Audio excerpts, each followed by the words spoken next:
할렐루야.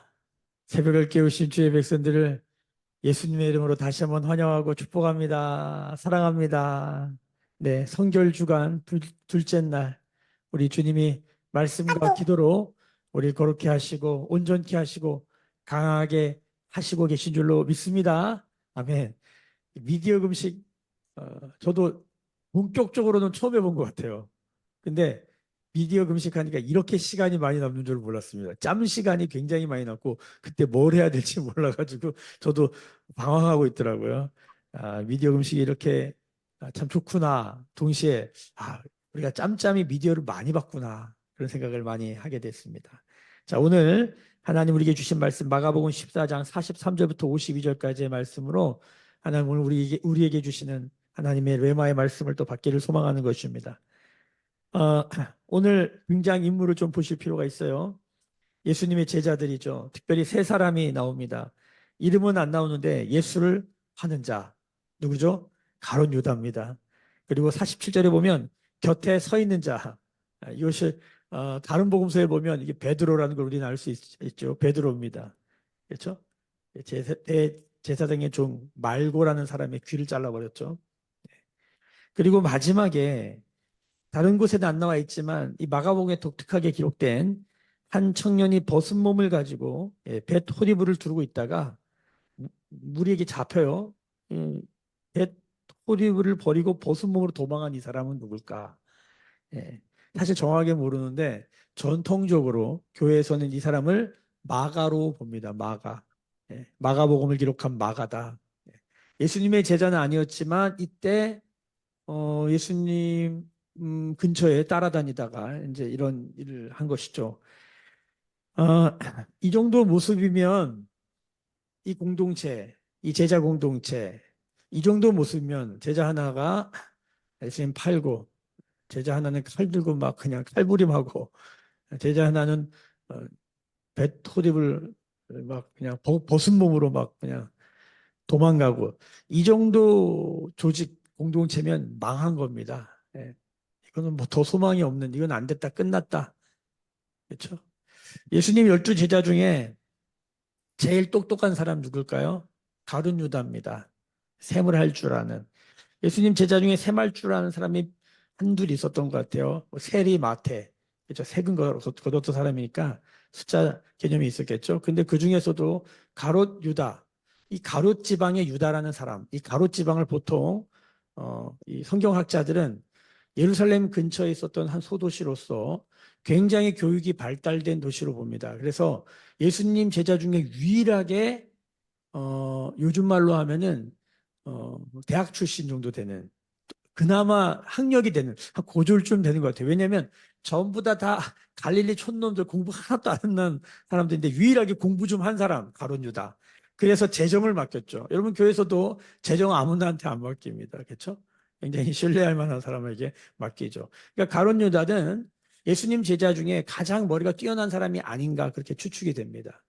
또 하나 우리가 잘 아는 베드로 어떤 사람입니까?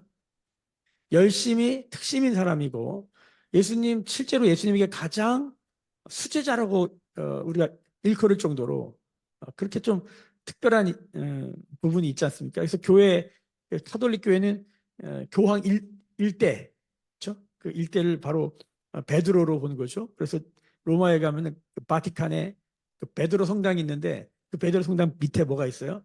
베드로 무덤이 있어요. 베드로 무덤 위에다가 교회를 세워놓은 거예요. 그래서 그 마태복음 16장 16절에 주는 그리스도시요 살아계신 하나님의 아들이십니다. 이 고백을 했을 때 예수님이 천국 열쇠 주시잖아요. 그리고 어, 너희 위에 교회를 세우겠다. 근데 사실은 우리 개신교는 그 너희 위에라는 말을 베드로의 신앙 고백 위에 교회를 세우는 것인데 주는 그리스도시요 살아계신 하나님의 아들이십니다. 그 교회의 기초는 예수 그리스도라고 믿는 것인데 카톨릭은 그것을 베드로라고 실제로 보는 거예요. 베드로 위에다 교회를 세운다. 아무튼 중요한 거는 베드로가 그 정도로 열심히 특심인 사람이었죠. 대단한 사람이에요. 그렇죠? 예수님이 어디 뭐 변화산에 갈 때 다 안 데리고 갑니다. 그때 베드로, 야고보, 요한들이 베드로 데리고 가잖아요. 그러니까 베드로는 예수님이 가시는 어디 곳에나 따라갔던 사람이에요. 그런데 가룟 유다는 돈에 팔립니다. 돈. 아시죠? 여기는 잘 안 나와 있지만 요한복음 같은 데 보면 명확하게 나와 있어요. 베드로는 베드로가 아니죠. 가룟 유다는 도둑놈이었다. 이렇게 나와요. 돈에 팔렸다. 그렇죠? 은 30의 예수를 판 사람으로 나와요. 머리가 똑똑하니까 이 계수와 측정, 이 숫자 뭐 이런 데 되게 집착이 있었던 것 같아요. 그렇죠? 아마 여기서 밝혀지는 것은 가룟 유다가 꿈꿨던 나라는 돈이라고 하는 힘으로 세워지는 나라가 아니었을까 생각해 봅니다. 동시에 베드로가 여기서 이 마지막 중요한 결정적인 순간에 베드로의 바닥이 드러났는데 그건 칼이었어요. 칼은 뭡니까? 우리가 칼을 연장이라고 해요. 연장. 내 몸의 연장선인 거죠. 내가 손에 뭐를 드냐가 그 사람입니다. 그렇죠? 우리가 기술자 그 손에 뭘 드냐를 보면 그 사람이 무슨 일을 하는지를 보는 것이죠. 베드로의 가장 결정적인 순간에 그 마음의 바닥으로부터 솟아나온 건 뭐였냐면 칼이었어요. 제자 중에 제일 똑똑한 한 사람은 돈으로 뭔가를 세우고 싶었던 사람이 아니었는가. 베드로는 여기서 밝혀진 거예요. 칼로 세우려고 했구나. 그렇죠? 예수님이 다른 복음서에 보면은 칼로 서는 자 칼로 망한다. 칼을 칼집에 꽂아라. 그러니까 예수님이 세우려고 한 나라는 칼로 세우는 나라가 아니죠. 돈으로 세우는 나라가 아니에요. 예수님이 아마 이 지구상에 존재하는 모든 선생님 중에 최고의 선생님입니다. 이분보다 더 탁월할 수는 없습니다. 그렇죠? 예수님이 직접 가르쳤습니다. 그것도 어떻게? 24시간 365일을 같이 먹고 자면서 예수님이 3년 반을 가르쳤습니다. 신학교로 말하면 박사과정을 공부를 해도 3년 반 동안 먹고 자고 같이 하면 선생님한테 배운 사람은 한 명도 없을 겁니다. 그러니까 예수님께 직접 배운 그 중에서도 가장 탁월했다고 하는 가룟 유다와 가장 열심히 있었다고 하는 베드로가 그 마지막에 보여주는 게 뭐냐면 돈 들고 있고 또 하나는 칼 들고 있는 거예요. 그리고 우리가 읽었던 것처럼 50절에 보면 제자들이 다 예수를 버리고 도망했다. 그리고 이런 것까지 써놔야 되나? 이게 마가복음 보면서 아니 뭐 이런 것까지 써놔야 되나? 마가복음 이렇게까지 써놨을까? 한 청년이 벗은 몸을 다 드러내는 거예요. 수치를 다 드러내는 거예요. 그 모습은 줄행난치는 모습이에요. 여러분, 회개하고 복음을 믿으라. 하나님 나라가 가까이 왔다. 마가복음 1장에 14절 15절에 예수님이 처음으로 공생애를 시작하면서 처음으로 선포한 말씀. 복음과 하나님의 나라. 복음이 무엇입니까? 아르케 유앙겔리온. 복음의 시작은 무엇입니까? 예수가 하나님의 아들이다. 예수가 그리스도다. 마가복음 1장 1절에 복음이 무엇인지 분명히 가르쳐주고 이 복음을 통하여 예수님이 뭘 하려고 했냐? 하나님 나라 알려주려고 했냐? 하나님 나라. 하나님 나라. 예수님이 이 땅에 오실 때 혼자 오신 게 아니라 하나님의 나라를 가져왔다는 거예요. 현세의 내세를 갖고 들어왔다는 거예요.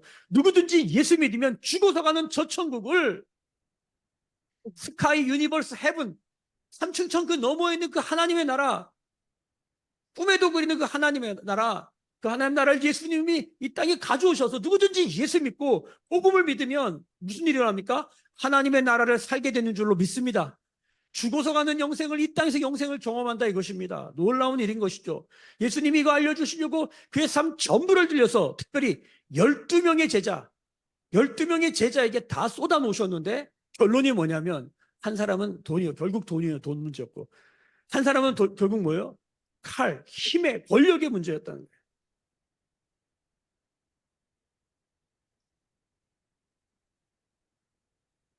제자들은 다 도망가고 마가가 마지막에 배가 벗겨진 모습으로 자기를 드러내요.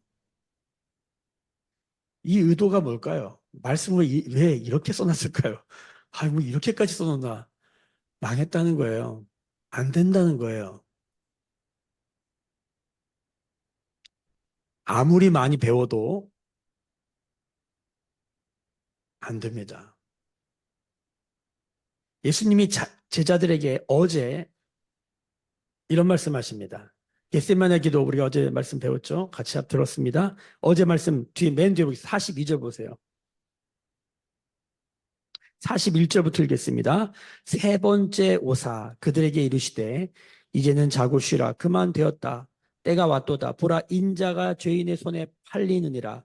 일어나라 함께 가자. 보라 나를 파는 자가 가까이 왔느니라. 일어나라 함께 가자. 이걸 보는 순간 생각난 찬양이 있죠. 나의 사랑하는 자의 목소리 듣기 원하네. 나의 사랑, 나의 어여쁜 자야. 제가 결혼식 때 불렀던 노래고. 이 찬양은 예수님과 우리의 가장 깊은 친밀한 사랑, 마치 남녀가 가장 깊은 그 사랑을 나누는 아가서, 예, 그 사랑을 고백할 때 가장 빛나는 부분입니다. 나의 사랑하는 자야, 일어나 함께 가자. 예수님이 이 말을 언제 하냐면, 여기 세 번이나, 한두 번은 괜찮지. 세 번씩이나 너무한 거 아니에요? 다른 것도 아니고 여기 그냥 앉아 있어라. 깨어 있어라. 기도하자. 한 명도 안 해요. 그래 주님이 이런 제자들을 포기하지 않으세요. 포기하지 않으세요. 그래, 이제 일어나 함께 가자. 그럼 요 정도에선 해야 되는 거 아닌가?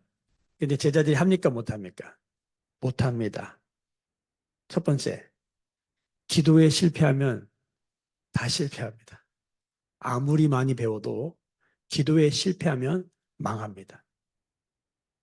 공동체에 아무리 많은 사람들이 모이고, 아무리 똑똑한 사람들이 모이고, 아무리 열정이 특심인 사람들이 모이고, 돈이 많은 사람들이 모여도 기도에 실패하면 공동체는 망합니다.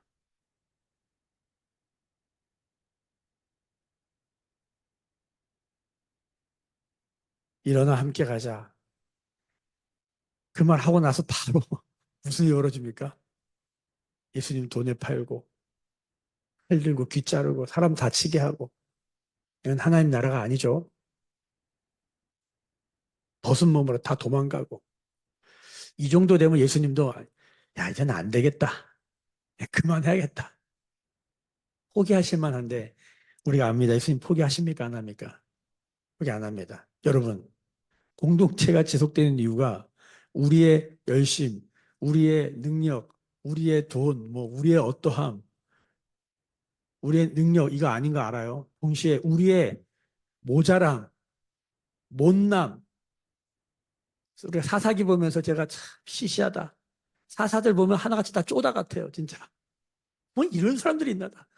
제대로 된 사람이 한 명도 없어요. 그런 시시하고 쪼다 같은 모습이 우리예요, 우리. 그러면 이 정도 되면 제가 보기에는 포기해도 할 말이 없고 끝났다고 말해도 누구도 거기다 토달 사람이 없습니다. 끝난 겁니다. 이 정도면 공동체 끝난 겁니다. 더 할 이유가 없는 공동체입니다, 이거는. 그런데 놀라운 건 예수님 뭐라 그러시나 보세요. 49절 봅시다. 49절. 같이 읽어보겠습니다. 시작. 내가 날마다 너희와 함께 성전에 있으면서 가르쳤으되 너희가 나를 잡지 아니하였도다. 그러나 이는 성경을 이루려 함이니라 하시더라. 그러니까 예수님 잡아도 벌써 잡히셔야 되는데 여기까지 와서 이제야 잡히셨는데 그 잡히시는 모양이 아니 제자들이 그렇게 배웠는데 훈련 받았는데 제자 훈련 이렇게 했는데 싹 다 버려요. 버려도 더럽게 버려요. 배신을 해도 수준이란 게 있지 않습니까? 여러분 가룟 유다 보면서 여러분 어떤 마음이 드십니까? 저는 가룟 유다를 처음에는 제가 좀 이렇게 긍휼히 보려고 여러 말들이 많잖아요. 가룟 유다에 대한. 저도 좀 그렇게 보려고 가룟 유다 왜 이랬을까요? 했는데 이번에 제가 이 묵상하면서 가룟 유다이 너무하네. 가룟 유다 이거. 염치가 염치가 있어도 어느 정도 있어야지. 이게 어떻게 이렇게 파나 예수를. 사람이 이렇게까지 가나. 근데 뭐 이런 일들은 아직도 있는 것 같아요. 저는 중국에서 선교하다가 재정에 문제가 생겼어요. 그래서 아무도 몰라요. 야, 이거를 저도 막 가슴이 콩떡콩떡 뛰고 그 재정 맡은 분이 너무 이게 문제가 심각한 거예요. 안 되겠다 싶어서. 왜냐면 뭐 컴퓨터가 만약 10,000원이라면 이거를 막 10만 원 이렇게 올리는 거예요. 그래, 안 되겠다. 이제 1대1 만나가지고 제가 책임자니까 묻기 시작했어요. 지금도 있지 않아요. 제가 자꾸만 물어가지고 이렇게 한쪽으로 몰아서 이제 코너에 갖다 놓은 거죠. 이제 더 이상 빼도 박도 못하게. 장부 다 펴놓고 마지막에 대화가 안 돼요. 계속 부인하고 막 화를 내고. 그래서 내가 예수님 믿으시냐고. 마지막 질문이었어요. 예수님 믿으시냐고 했더니 아무리 화가 나도 할 말 있고 하지 말말 있잖아요. 근데 거기서 소리를 보록 치면서 어, 예수입니다. 더 얘기할 수가 없었어요. 끝났어요. 그런 일도 있더라고요. 선교하다가. 근데 이런 일은 사실은 지금 우리 한국 땅에도 삶의 결정적인 순간에 신앙 고백을 해야 되는데 거기서 칼이 나오고 거기서 돈이 나오고 거기서 다른 게 튀어나오는 경우가 너무 많아요. 그런데 주님은 그 가운데서도 뭘 하고 계시냐면 말씀을 이루고 계시다는 거예요. 이건 우리가 이해할 수 있는 영역이 아닙니다. 그럼 도대체 무슨 말씀을 이루려고 여기서도 말씀을 이루려고 이렇게 하셨는가? 다 같이 매일 성경에도 이거를 안내를 해줬는데 이사야 53장을 펴보셔야 됩니다. 이사야 구약성경 이사야 53장 이사야 53장 12절입니다. 유대인들이 읽지 않는다는 이사야 53장입니다. 12절 같이 읽겠습니다. 시작. 그러므로 내가 그에게 존귀한 자와 함께 몫을 받게 하면 강한 자와 함께 탈취한 것을 나누게 하리니 이는 그가 자기 영혼을 버려 사망에 이르게 하며 범죄자 중 하나로 헤아림을 받았음이니라.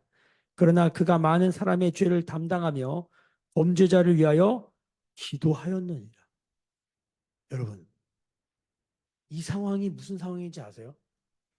가룟 유다가 예수님 돈에 팔고 강도 취급을 합니다. 여기서 강도라고 하는 것은 정치범입니다. 정치범. 십자가에 단 거거든요. 그냥 일반 우리 좀도둑을 십자가에 달진 않아요. 십자가를 달려면 대단한 중형 범죄여야 돼요.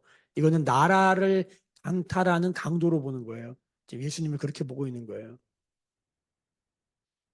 여기 보면 강도 취급한다라고 예수님 말씀하시잖아요. 강도 취급 당하시고 그렇게 잘 가르쳤던 제자가 칼 들고 하나님 나라는 조금도 이해하지 못해 칼 들고 지금 사람 귀치고 막 이런 상황에서 주님은 뭐 하고 있었냐면 기도하시는 거라는 거예요.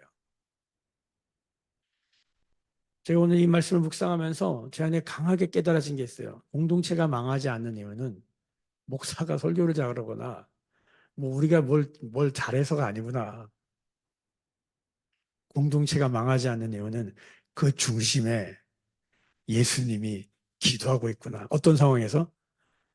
돈에 팔고 권력에 취하고 칼로 뭘 이루려고 하는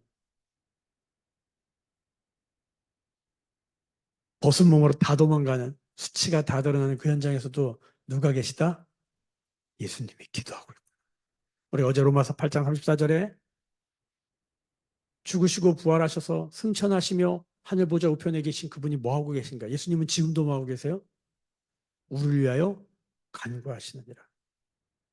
성령이 무엇을 위해 기도해야 될지 모르는 연약함. 기도의 자리에 앉으면 뭘 위해 기도해야 될지 모르는 우리를 향하여서 말할 수 없는 탄식으로 기도하고 계시다. 성령도 기도하고 계시고 예수님도 기도하고 계시고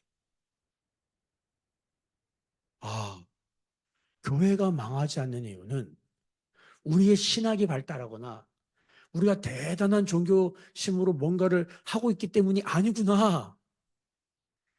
이런 상황에서도 예수님을 팔고 사람을 죽이려고 하고 칼을 빼빼들고 벗은 몸으로 수치가 다 드러난 상황에서도 우리를 위해 기도하시는구나. 예수님은 이 상황에서도 성경을 응하게 하시려고 했는데 그게 뭐냐? 범죄자를 위해 기도하고 계시구나. 사람들이 포기하고 쟤는 안 돼. 쟤는 안 돼. 쟤는. 딴 사람은 그래도 저 사람은 안 돼.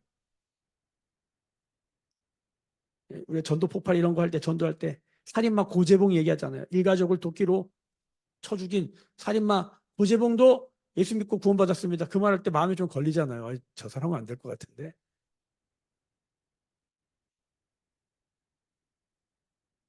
우리가 끝났다, 안 된다, 망했다, 더 이상 소망 없다. 그런 사람을 위해서도 기도하는 분이 계실 수 있다는 걸 우리가 잊고 있었구나. 예수님 기도하고 있구나. 우리의 소망은 예수님 때문이구나. 할렐루야, 할렐루야. 그러면서 제가 생각난 게 있어요. 아니, 생각난 게 있어요. 제가 2014년 제가 서울제일교회 청년부를 처음 맡았어요. 청년부를 개혁하려고 행정독립, 인사독립, 재정독립을 선포하고 교회에서 주던 예산을 안 받고 청년들 스스로 헌금을 해서 청년부를 하겠다고. 주일날 한 3, 40명 모이는 교회였는데 그래서 막 개혁을 선포하고 막 그냥 진짜 미친 사람처럼 막 그냥 제 차 팔아가지고 막 헌금하고 그래가지고 청년부 한번 살려보겠다고 몸부림을 쳤는데 교회 1년 예산이 청년부 예산이 1,200만 원인데 그걸 안 받고 여름 수련회를 앞두고 여름 수련회에 1,000만 원을 썼어요. 그러니까 준비를 뭐 최고의 강사를 부르고 막 음향 시스템에 몇백만 원 쓰고 막 청년들 독려해가지고 3만 원 내던 애들을 10만 원 내자 그랬더니 막 교회가 막 이 전통적인 교회라 막 난리가 나더라고. 그래서 그러면 5만 원 하고 5만 원 하고 막 그랬는데 수련회를 일주일 앞두고 한 청년이 군대를 갔다가 교회를 왔어요. 일병 휴관가 그렇게 휴가로 왔어요. 그래서 주일날 예배 드리고 저한테 인사 왔어요. 아이고, 야, 수고 많다. 야. 그래서 수련회 같이 가면 좋은데 수련회 못 갔어요. 왜냐면 그 이제 휴가 끝나고 이제 돌아가야 되기 때문에. 그래서 친구들이랑 어디 저기 계곡에 서 놀다 이제 들어간다. 복귀한다 그래서 그래라. 기도해주고 갔어요. 이제 다음 주 주일 지나면 수련회가 시작되는 거예요. 그러니까 막 청년들 열심히 해서 임원들이랑 막 하나 돼가지고 열심히 그때 이제 오승희 형제가 총무였어요. 그래서 막 여기서 열심히 하는데 이 형제가 계곡에 가서 놀다가 절벽에서 점프를 해서 물에 들어갔는데 안 나오는 거예요. 그러니까 친구들이 애 장난친다, 제 잠수해서 그, 그 냅둔 거예요. 근데 계속 안 넣으니까 이상하다 해서 뛰어들어서 보니까 죽은 거예요. 근데 이 친구가 어머니 예수님 안 믿어요. 어, 동생이 하나 있었나? 그냥 호르몬이 장남인데 여러분 수련회 일주일 전에 교회 청년이 죽었어요. 그 장례를 해야 되잖아요. 지금 수련회를 지금 수련회 저는 지금 저의 모든 사역을 생명 걸고 교회에다 큰 소리 다 치고 그걸 했는데 장례를 치는데 여러분 젊은 친구가 이렇게 죽으면 장례가 이게 뭐 어떻게 정신이 없습니다. 저도 기억이 하나도 안 납니다. 장례를 치렀는데 어떻게 했는지 기억이 안 나요. 청년들은 울지 그 부모는 막 그냥 대굴대굴 구르지 정말 수련회 내가 마음 어떤 마음이 들면 수련회 끝났다. 진짜 망했다. 이건 진짜 망한 거더라고요. 응? 이거 어떡하나. 근데 그럴 겨를 너무 이게 정말 어떻게 말할 수 없는 상황이 벌어졌기 때문에 정말 낭망도 이런 낭망이 없어. 사역하면서 이런 걸 제가 중계에서 공안에 2번 잡혀보고 제가 추방도 당하고 별일을 다 겪어봤는데 야, 이건 진짜 어떻게 이런 일이 일어나 싶더라고요. 장례를 마치고 주일날 예배를 드리는데 수련은 그래도 가야 되잖아요. 그러니까 정말 찬물을 뿌린 정도가 아니라 이건 무슨 얼음을 갖다 놓은 것 같아요. 분위기가 다 죽은 거예요. 그 분위기를 이끌어 날쳤는데 근데 여러분 수련회를 갔습니다. 결론이 뭔지 아세요? 그 교회 역사상 수련회 역사상 청년이들이 이렇게 많이 간 적이 없어요. 그럼 100명이었어요. 100명이. 수련회 100명이 왔어요. 8월 달에 그렇게 하고 이제 18명의 청년들 데리고 수련회 끝나고 청년들 데리고 대한민국 3면 바다를 2226km예요. 배를 타고 캠핑을 하면서 다 돌면서 청년 예수 통일을 밟다. 그래서 그걸 시작했어요. 그래서 제가 이 청년부를 이제 교회 재정 안 받고 한다고 제 차를 팔아서 했거든요. 그동안 차가 없었어요. 근데 그거 끝나자마자 차가 왔어요. 제가 지금 뒷얘기를 짧게 드리는 거예요. 이건 제 삶에, 특히 제 사역에 잊을 수 없는 경험이에요. 우리가 마치 9회 말 투아웃, 투 스트라이크, 쓰리볼 이 상황에서 이제 지고 있는 거야. 3대 0으로 지고 있는 거예요. 근데 주자는 3루야.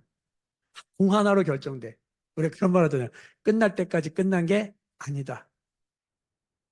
뭐 우리가 월드컵 할 때 이탈리아전에서 끝나자마자 후반 43분인가에 설경이 넣잖아요. 그 유명하잖아요. 그때도 우리가 그런 말을 끝날 때까지 끝난 게 아니다. 여러분 그런 게 아니라 제가 사형 얘기할 때 이거 끝난 줄 알았어요. 진짜 이 개혁 너무 내가 오버했나 보다. 하나님 싫어하시나 보다. 끝난 줄 알았는데 그때 가장 큰 꽃이 폈어요.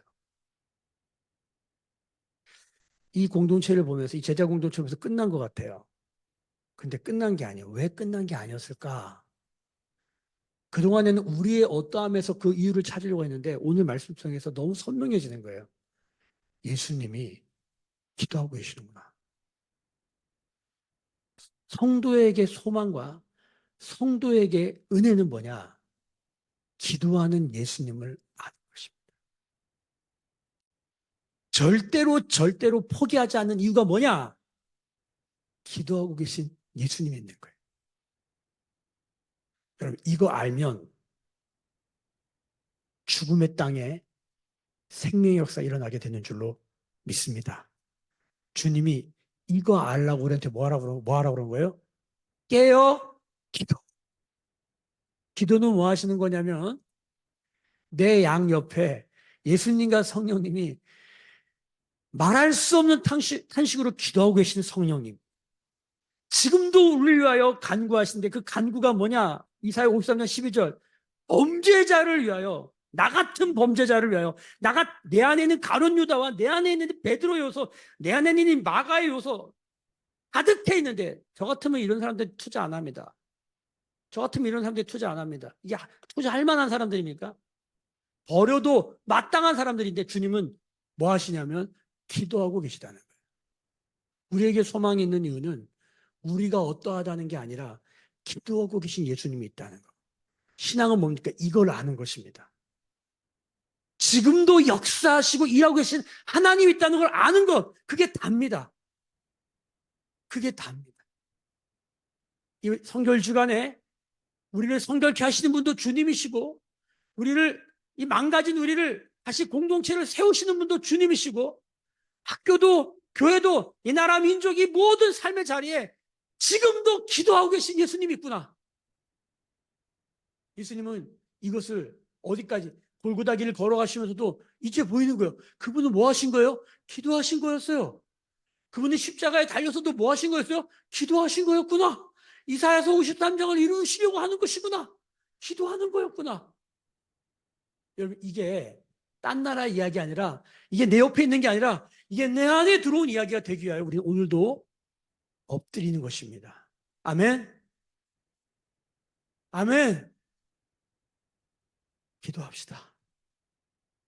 지금은 우리 주 예수 그리스도의 은혜와 하나님 아버지의 크신 사랑하심과 성령의 말할 수 없는 탄식으로 기도하고 계심을 알게 하는 기름 부으심이 오늘 가룟 유다 베드로보다 마가보다도 못한 인생을 살고 있는 주의 백성들 그 머리 위에 우리의 가정과 생업과 삶의 자리 위에 매일교회와 조국교회와 열방에 나간 선교사님들 위에 지금부터 영원까지 함께 계실지어다. 아멘. 주의 영광이 곳에 가득해 우린 선에 주님과 함께해 찬양하며 우리는 전진하리 모든 열방 주 볼 때까지. 오늘도 우리 옆에서 간구하고 계신 예수님, 범죄자를 위해 기도하고 계신 주님, 말할 수 없는 탄식으로 기도하고 계신 성령님 붙들고 기도합시다. 그게 다입니다. 기도하시고 오늘 현장에 나오신 분들은, 예배당에 나오신 분들은 그냥 가지 마시고 도시락을 드시고 가시든지 싸가지고 가시든지 식사에 교제하시고 가시기 바랍니다. 가정 안에, 교회 안에, 나라와 민족 안에, 우리 삶의 자리와 일터와 학교 안에 기도하고 계신 예수님이 계시구나. 이거 보는 사람이 바로 제자고 이거 알게 된 사람이 성도인 줄로 믿고 우리가 함께 이 시간에 주님 붙들고 기도하는 시간 되기를 소망합니다. 우리 저 기도하십시다. 주여